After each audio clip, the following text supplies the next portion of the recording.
And here's some stories we're watching this Thursday, May 23. The Supreme Court has found anti-poverty czar Larry Gadon guilty of gross misconduct.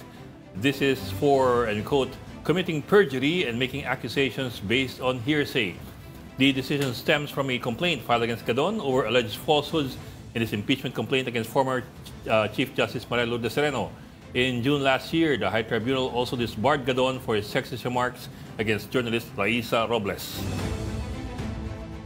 Davao del Norte Congressman Pantelon Alvarez says he deserves to be punished. He acknowledges his censure by fellow lawmakers following what they believe were Alvarez's seditious remarks.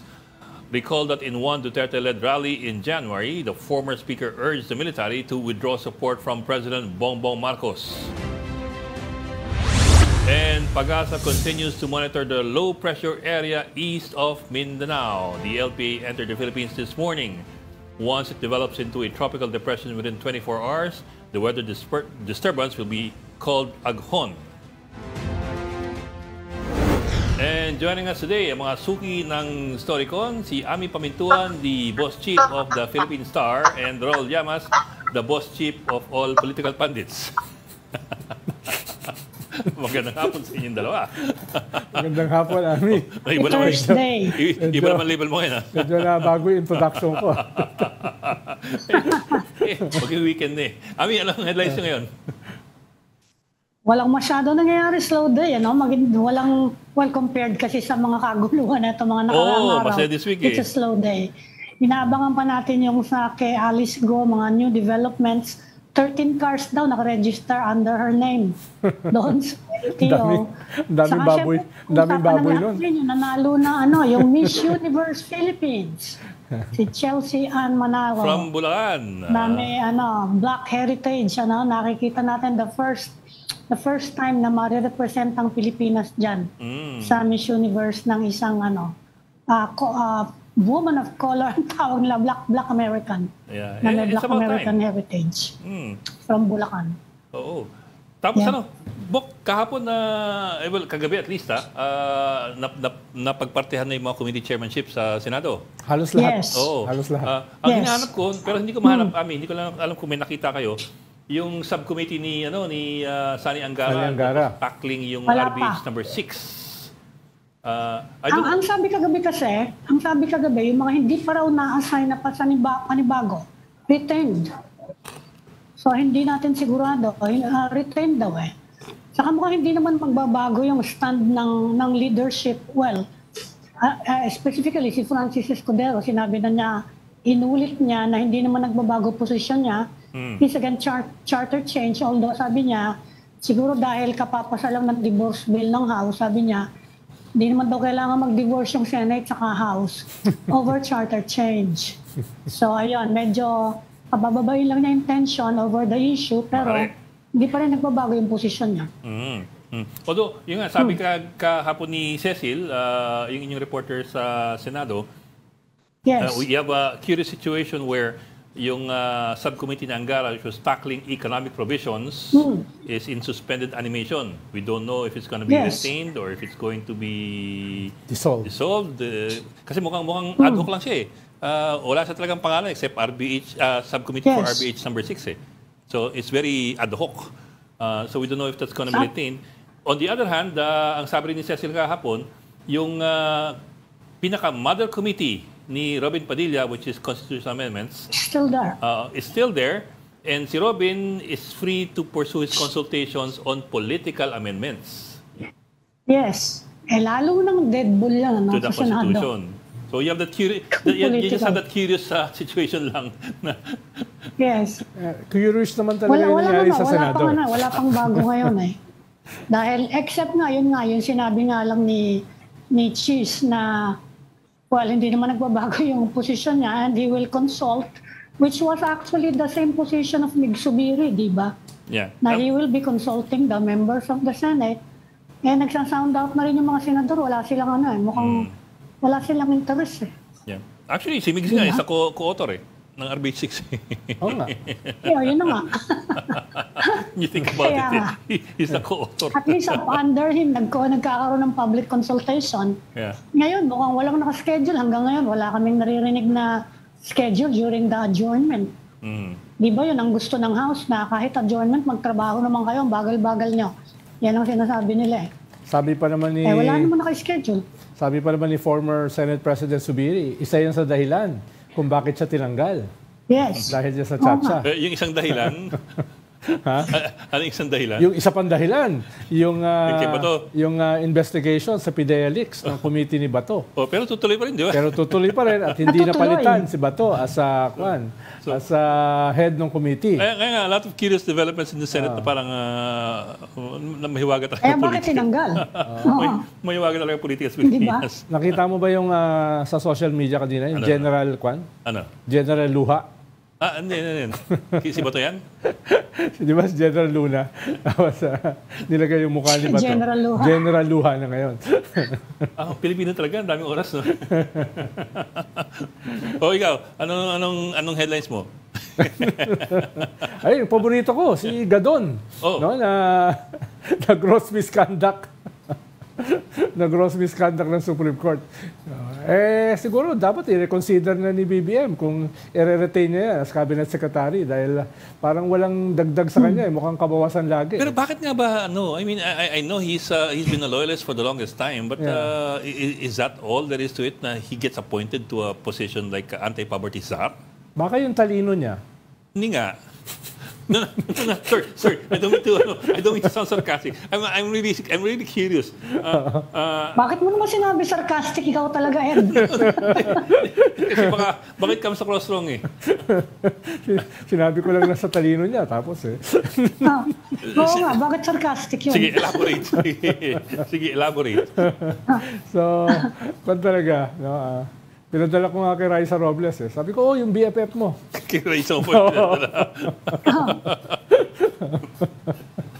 Talagang kay Raisa mo Hindi pinadala. namin kung si Bongbong nasa si President Marcos is in Maguindanao del Sur. Nihintay namin kung anong sasabihin doon sa troops kasi baka banggitin niya yung tungkol sa nangyayari sa Westcom, yung nangyayari sa China. Walang dinedma ng Chinese embassy yung mga sinasabi ni, so far baka maya-maya magsalita din yung foreign ministry nila. Nihintay pa natin yon, yung mga developments from Beijing mismo. Medyo weird lang yung statement ni former Westcom head Carlos. Sabi niya na hindi siya nagbigay ng consent dun sa kanyang to release the recordings which he claims were so ano ba talaga? Nangyari ba talaga yung communication? Hindi, i-acknowledge naman nangyari yung communication. Yung statement kasi nung una fake news. Pero wala daw ng consent niya na recording, saka hindi daw siya nakipag-deal. Kasi napakahirap ng patunayan yan ngayon, kasi you can napakadali naman maglabas ng transcript of anything. Saka yung recording, sinong mag-verify niya kung authentic yan? Kung hindi remember yung Hello Garcia, 2 tape yun lumabas eh. Di ba? Yun yung pangpagulong issue nun eh. Kailangan mo ng independent grupo na mag-verify. Ang issue ko lang naman, Ami, ay baka kinakailangan na isa lang yung messaging. Hindi yung several. Kaya nakakalito eh. No? Fake news ba yan? Nangyari ba yan? Hindi ba yan nangyari? No? May consent ba yan? Nag-usap daw sila at saka pinangalanan na niya kung sino, di ba? Yung military attaché eh. Nag-leave ba talaga siya o tinanggal siya? Of the embassy. Di ba sabi, nag-leave? Wala daw kinalaman dyan sa... Walang kinalaman daw sa issue na yan, di ba? Ngayon, parang may kinalaman. Baka talaga nag-leave siya, hindi dahil doon. Baka may personal na reason nung nag-leave. Pero ngayon, tinawag siya ng Senate because of that. Tinawag pala siya ng Congress because of that. Bok, teka, ipasok natin ipasok natin isa nating special siopaw. Si Mr. Manny Mogato. Si Idol. Idol. Ang ating Defense and Security Editor, Mr. Manuel Mogato, is joining us via Zoom. Akala ko nga siya yung guest natin kahapon eh. Mogs. Inindian mo kami kahapon Mogs. Ay, wala kasi akong laptop eh. Oo, kaya mahirap mag-zoom. Naku, Pulitzer Awardee, walang laptop. Pwede ba yun? Pulitzer Awardee, walang laptop. Ako eh. Nasa labas, nasa doktor.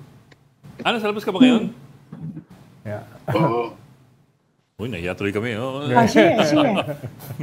Alam mo naman, lagi natin nilalambing si Mo. Tanungin mo na, sige. Magpadala ka ng shop ako. Nasa labas ka naman. Yung Mamulok.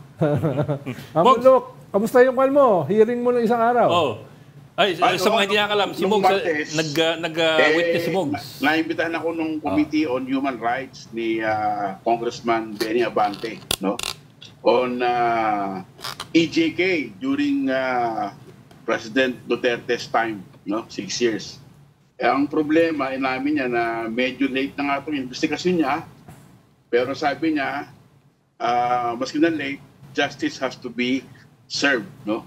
Kailangan daw may managot dun sa mga libo-libong patayan na nangyari nung panahon ni Pangulong Duterte. Kahit late. At sinasabi nga niya na inaamin naman ng pulis na may 6,250 na namatay sa kanilang anti-illegal drugs operation, no?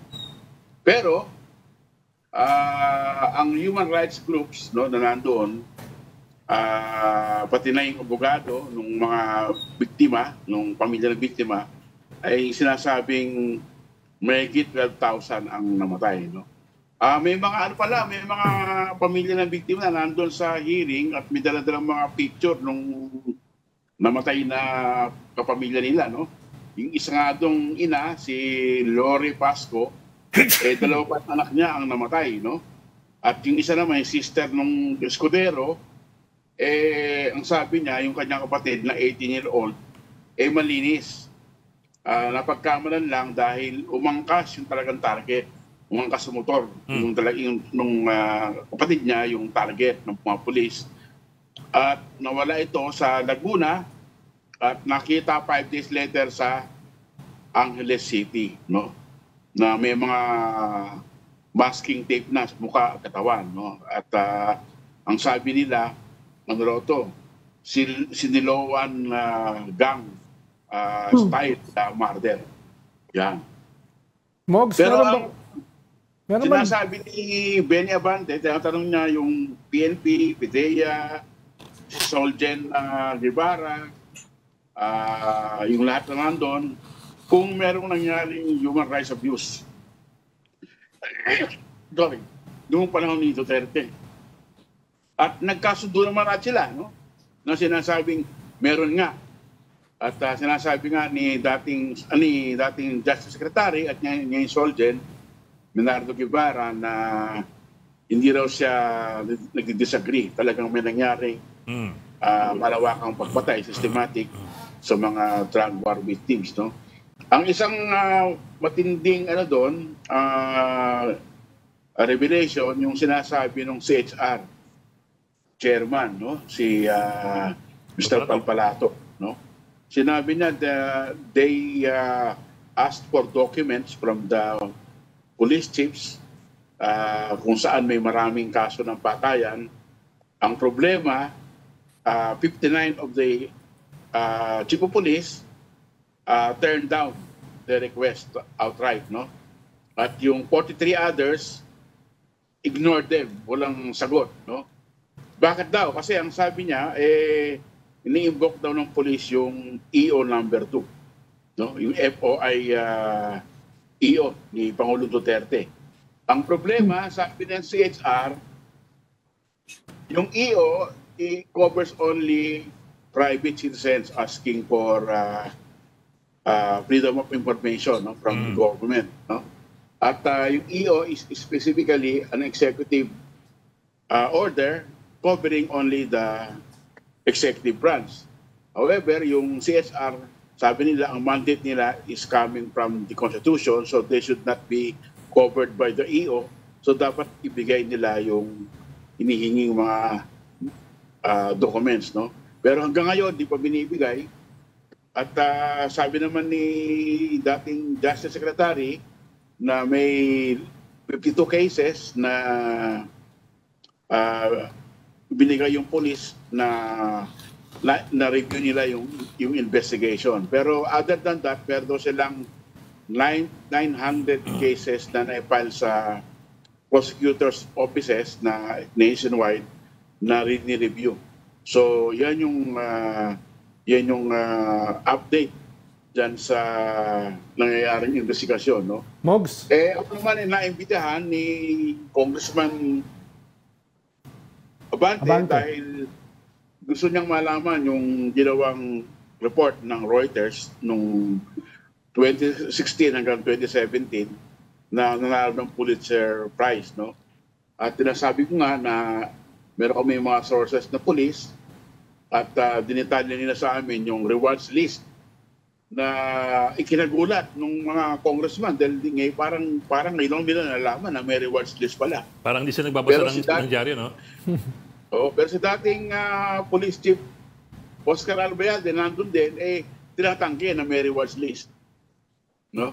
Pero yung report na about the rewards list at yung Oplan double barrel, ibinigay nung retired general doon sa CBCP at sa CHR. Dapat na lang kunin ng Kongreso kung ano man yung report na naibigay. Pero ipapaliwanag lang natin kay Mogs yung rewards list na sinasabi niya na ikinagulat ng mga congressman tsaka tinatanggi ni Albayalde. Ipaliwanag mo yung rewards list na yun na nasa story mo. Yung rewards list na yan, pagka nakapatay ka daw ng ordinary user o tulak na pakipakete lang, 10,000 ang ibibigay sa nakapatay, no? Na police. At pagka medyo may posisyon, kagawad, konsehal, mayor, 50,000, no? At kadalasan daw ng mga pumapatay, no, ng mga sa EJK nga, sa mga drug suspect nga noong panahon na yun, mga bagitong police. Kasi yan daw, parang baptism of fire. Hazing nila. Yan ang hazing. Pero halos lahat nung napatay, mahihirap na nakatira sa mga squatter, depressed areas, no, sa Manila, Quezon City, Caloocan at Kamanaba area, no. At isa ring naging center of gravity ng drug war yung Bulacan, no. At yung Cebu at yung siyempre Davao City, dahil hindi pa pangulo si dating Pangulong Duterte, meron ng patayan dyan sa Davao at meron ang Davao Death Squad, no? At yung Davao Death Squad naman inamin nung dalawang witness sa ICC, no? Na si Mato Bato at si Las Cañas na dating pulis.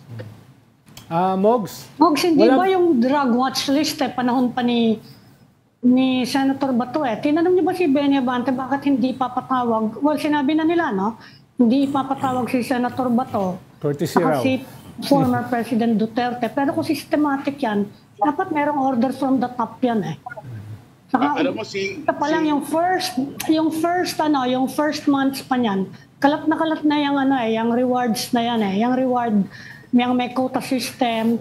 So, pwede nga panahon ni Albayalde, kasi nung panahon ni Albayalde, ang tinitira nila dyan yung malalaki na Yung panahon ni Tokhang, yun talaga yung mga maliliit, yung mga petik-petik lang na mga pusher dyan, yan yun So, bakit hindi ipapatawag yung Kasi, hindi naman pwede yung police chief lang ang nagganunan yung mga sumunod na police chief Dahil alam naman natin lahat, si Senator Bato nga daw yung arkitekto, he never denied it. Na siya yung architect ng Tokhang, at panahon pa nung mayor si Duterte sa Davao, kasama na siya. So, paano malalaman kung systematic ngayon? Wala naman yung mga bossing. Hindi mo naman tatanungin. Mogs, dagdag sa tanong ni Ami. Dagdag sa tanong ni Ami, Mogs. Ay, lumalabas na systematic nga ng nagsimula ni Duterte. Si Senator Bato, ang sabi ni Congressman Abante ay hindi nila pinatawag kasi may parliamentary courtesy. Pero sabi nila, kung gustong pumunta ni Senator Bato, ay hindi naman siya pipigilan. Si Albayalde?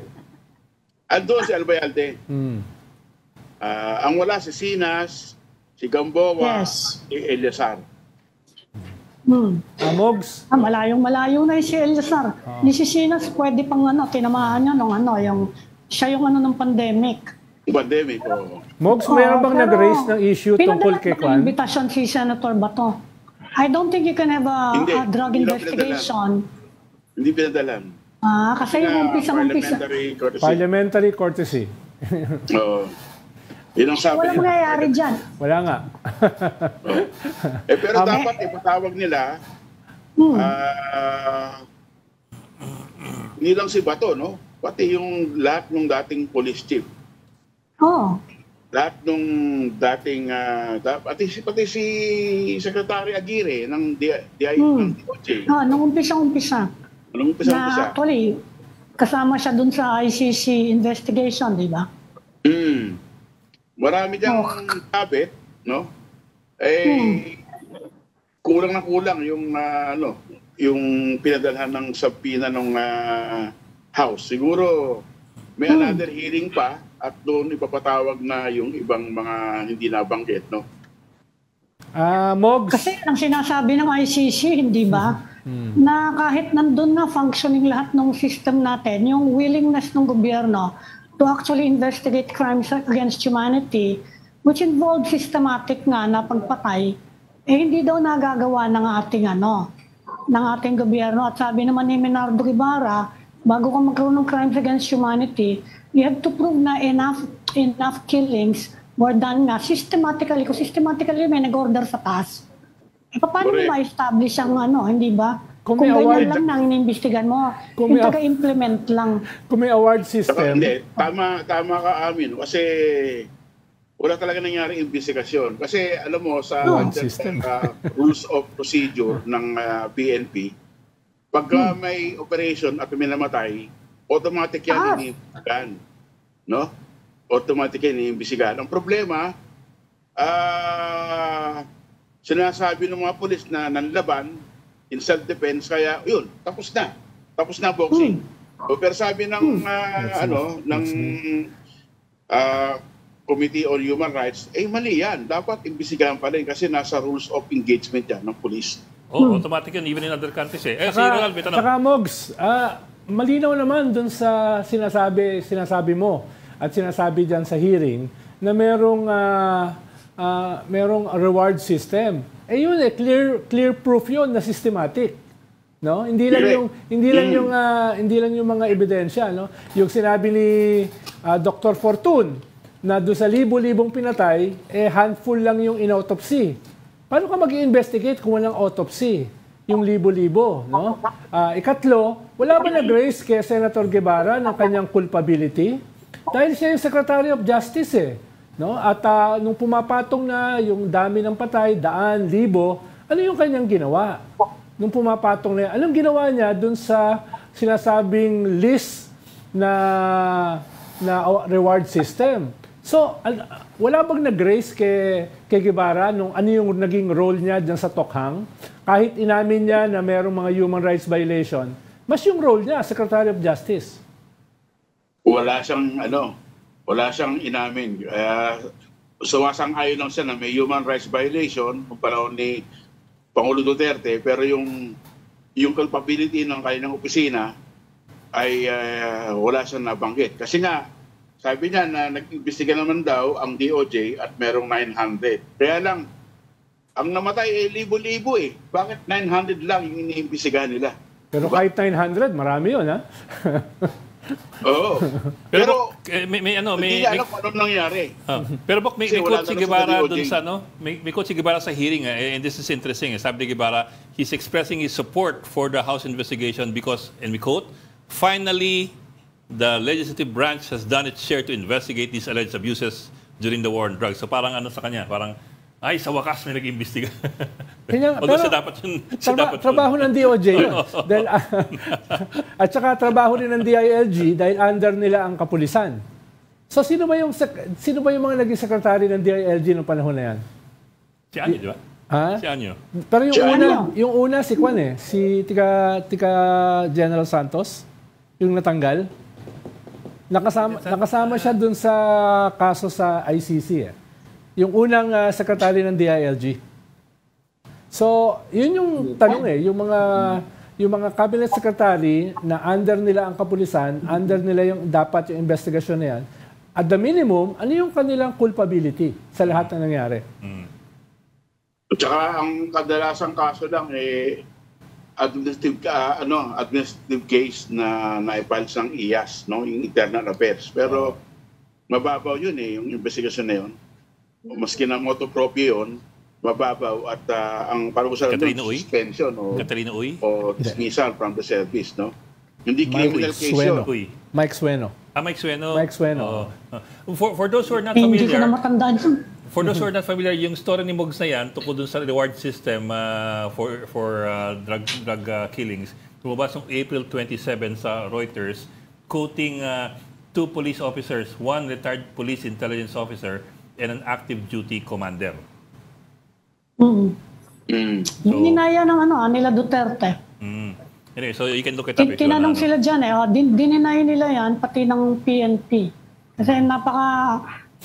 meron pa kang mga yung mga never confirmed na meron ng papeles actually na nagdidetalye niyan pero never surfaced, so hindi natin alam kasi nung lumabas yung istorya nagsalita yung mga opisyal I remember nag-deny sila lahat pati I think si Duterte mismo mahirap siyang patunayan kasi unless nga isa dyan sa mga police officers na nabigyan ng reward, magsasalita ngayon. Kaya nga very powerful yung testimony ni Las Cañas tsaka ni Matubato. Dahil sila yung smoking gun Sila mismo yung gumawa Di ba? Correct. Mogs, hindi ka ba tinanong sa committee kung sino-source mo? Sinabi nyo sa hearing, ito yung story namin sa dead on arrival. No?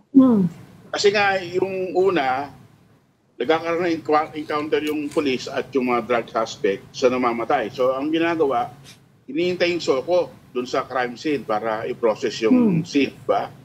Ang problema, may mga instances na hindi napupuruhan yung drug suspect.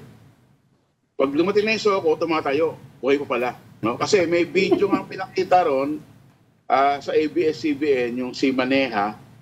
May actual na ganyan issue. Oo, nabuhay pa. Sabi niya, hindi naman sila mapagbarilan, wala kaming dalang baril, no? At na-acquit ito, no? Maski dinimanda ng polis, na-acquit siya dahil walang ebidensya Ngayon, dahil sa namin, na-interview namin isang kapitan ng PNP na active duty. Ang sinasabi niya, ang ginawa ng polis, binago yung modus. Tinutuluyan na yung yung mga drug suspect, pero tinatakbo sa ospital. Habang tinatakbo sa ospital, tinutuluyan na. Kaya pagdating sa ospital, dead on arrival. At sabi ng doktor, karamihan sa gunshot wounds ng mga victim, close range. Sa ulo o sa katawan, sabi, paano malaman na close range? Kasi merong tattooing. May tattooing. No? May tattooing. Yung pulbura ng bala, nasa katawan. So talagang... madali makita yan. Kaya talagang malapitan, no? At yung karamihan nung bypass operation, stage yung ginagawang barilan. At minsan nga, yung baril nasa amay pa, no? Nung namatay na suspect. Ang problema, yung baril nilalagay doon sa kaliwa, kaliwete pala yung, kanan pala yung dominant hand ng victim. Kaya grabe. Kaya ang daming inconsistencies. Diba, mali mo ambidextrous. May isa pang dyan may isang weakness pa dyan, Mogs. Dapat dyan, bawat patayin ng pulis, kailangan i-examine ng inquest fiscal Marami daw kaso noon na hindi na dumaan doon. Yan dapat isa yan, tinanong din yan dapat kay Guevara. Yung system na yan, hindi siya nasunod Kaya ngayon, it's too late na Ang dami-dami na niya, wala na yan. Nag-block na yan Pero kung pagkapatay, gano'n na yan na nga, na merong mag-autopsy, tapos chichikin ng inquest fiscal, yan, papel yan ng fiscal. Hindi daw yan nangyari, maraming ganyang kaso noon. Very na basic, hindi na nangyari. Very basic na paraffin test lang Pag nanlaban, sasabihin nila, nanlaban Self-defense. Hindi, kahit gano'n dapat yun, pag-aaralan yun ng prosecutor. Nasa rules of engagement ng pulis yan na dapat iniimbestigahan. Pero basic kasi, Mogs, walang... Puputok ka ng baril Maski wala ka napatay, puputok ka ng baril. Yes, paraffin. Kailangan may paraffin test. Walang paraffin test Wala nga autopsy Sabi nga ni Dr. Fortun Kasi yung isa ko pang kinikwento ron, sabi ko, alam mo, nung first 6 months ng Duterte administration, napakabait ang mga pulis. Kasi lahat ng report, spot report, progress report, ballistic report, autopsy report, binibigay sa reporter. No? Kaya ang dami namin nakulit na documents. No? Pero nung mag-file ng kaso sa ICC, parang nagsara yung gripo. Wala na kami makuha ng dokumento. At pati yung mga pamilya nung namatayan, wala rin kopya ng dokumento. Itinatago na. Ang sinasabi, data privacy. Yung FOI na naman ang dahilan. Mogs, I think we have to let you go because we also have Senator JV on the line already and we have to bring him in for another topic. Pero maraming salamat sa ating special siopaw, sa ating salamat Defense Idol. Security Editor, si Mr. Manuel Mogato. Salamat, Idol. Mogs, hindi ka naman nakatulog kahapon, ha? Hindi ka naman nakatulog sa Thank hearing. you. Mogs, si Lord na lang ang kulang dito, wag po na eh. Okay, maraming salamat, Mogs.